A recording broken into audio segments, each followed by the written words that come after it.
Hello everyone, this is Priya. Welcome back to our channel commerce world tutorial. मैंने start किया है 12th standard OC chapter number 6 social responsibilities of business. उसका एक easy question कर रहे हैं, social responsibilities towards protection of environment. यानी किसी भी बिजनेस की क्या रिस्पॉन्सिबिलिटी है हमारे एनवायरनमेंट को प्रोटेक्ट करने की। अब किसी भी बिजनेस की रिस्पॉन्सिबिलिटी है, हाँ किसी भी बिजनेस की रिस्पॉन्सिबिलिटी है कि उनको एनवायरनमेंट को प्रोटेक्ट करना है। एनवायरनमेंट को प्रोटेक्ट क्यों करना है? क्योंकि वो बहुत सारी चीजें जो ऐसी हैं जो वो एनवायरनमेंट में से यूज करते हैं। एनवायरनमेंट में बिजनेस रन होता है, एनवायरनमेंट में सोसाइटी रहती है, तो बिजनेस की रिस्पॉन्सिबिलिटी है कि वो एनवायरनमेंट को सेफ रखे, एनवायरनमेंट को प्रोटेक्ट करे। बहुत सारी ऐसी चीजें हैं जो नेचुरल रिसोर्सेज है और उनको बिजनेस यूज करते हैं। तो बिजनेस अगर इसको यूज कर रहे हैं अपने बिजनेस में तो उनकी रिस्पॉन्सिबिलिटी है कि वो इनको प्रोटेक्ट भी करके रखे। अब क्या नेचुरल रिसोर्सेज जैसे लैंड यूज करते हैं, उसके बाद बहुत स्केयर रिसोर्सेज होते हैं, फ्यूल्स हो गए, वाटर हो गए, ये सारी नेचुरल रिसोर्सेज है जो वो यूज करते हैं। लैंड हो गए, ये सब यूज करते हैं, तो उनकी रिस्पॉन्सिबिलिटी है कि इन सबको प्रोटेक्ट करके भी रखे।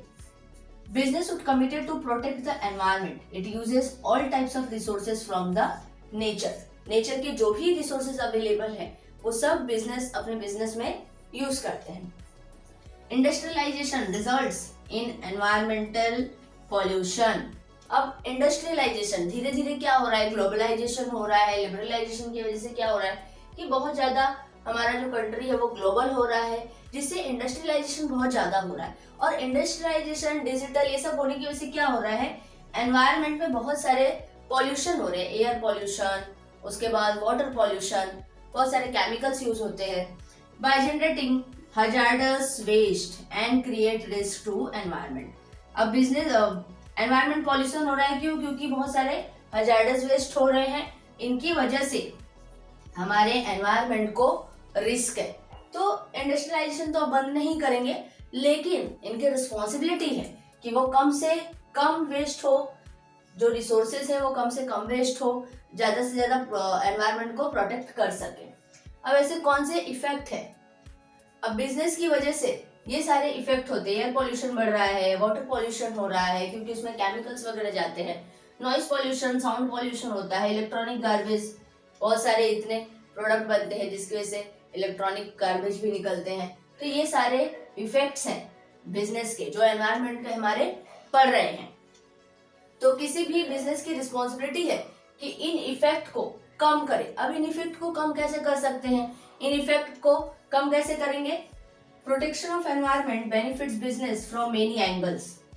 अगर कोई बिजनेस हमारे एनवायरनमेंट को प्रोटेक्ट कर रहा है तो उसका बेनिफिट्स बहुत तरीके से बिजनेस को ही होने वाला है, क्योंकि वो एनवायरनमेंट की चीजें यूज कर रहे हैं तो उसका इफेक्ट एनवायरनमेंट पे पड़ रहा है। तो अगर वो एनवायरनमेंट को सेव करेंगे तो कहीं ना कहीं उसका बेनिफिट भी उनको मिलेगा। बहुत तरीके से बेनिफिट मिलता है, जैसे कंज्यूमर अवेयरनेस हो जाता है, लॉस ऑफ गवर्नमेंट कंट्रोल हो जाता है, एम्प्लॉइज और कॉस्ट सेविंग हो जाता है। तो ये बहुत सारी चीजें हैं जो बिजनेस को बेनिफिट्स होती है। अब 4 R's हैं जिनके हेल्प से कोई भी बिजनेस अपने एनवायरनमेंट को सेव कर सकते हैं। उसमें फर्स्ट है रिडक्शन। रिडक्शन मतलब जो भी वेस्ट हो रहा है उसको कम से कम, इतना कोशिश करें, इतना ट्राई करें कि वो रिड्यूस हो, उस वेस्ट को हम रिड्यूस कर सके, कम से कम कर सके। नेक्स्ट है रीयूज। रीयूज मतलब जो भी वेस्ट हुआ है उसको हम रीयूज कैसे कर सकते हैं, फिर से हम उसको यूज में कैसे ला सकते हैं, यूज करके उसका कुछ और कर सकते हैं तो वो कर लेना चाहिए। नेक्स्ट वन, जिसको रिड्यूस या रीयूज नहीं कर सकते तो उसके बाद थर्ड नंबर पे आता है रिसाइकलिंग। जो भी वेस्ट है हम उसको रिसाइकलिंग कर सकते हैं। रिसाइकलिंग करके फिर से उसका कोई एक नया प्रोडक्ट, कोई भी वेस्ट चीज से कोई भी बेस्ट चीज बना सकते हैं। और नेक्स्ट वन रिकवरी, यानी जिसका रिडक्शन, रीयूज, रिसाइकलिंग नहीं हो पाता तो फोर्थ स्टेज पे आता है रिकवरी, कि हम उसमें से, उस वेस्ट में से और क्या रिकवर कर सकते हैं, उसको और किस तरीके से यूज करके उसका रिकवरी कर सकते हैं। तो यहाँ पे आपका फिनिश हुआ है protection of environment. I hope कि आपको समझ में आया होगा। तो लाइक, सब्सक्राइब, शेयर करना ना भूलना। Thank you.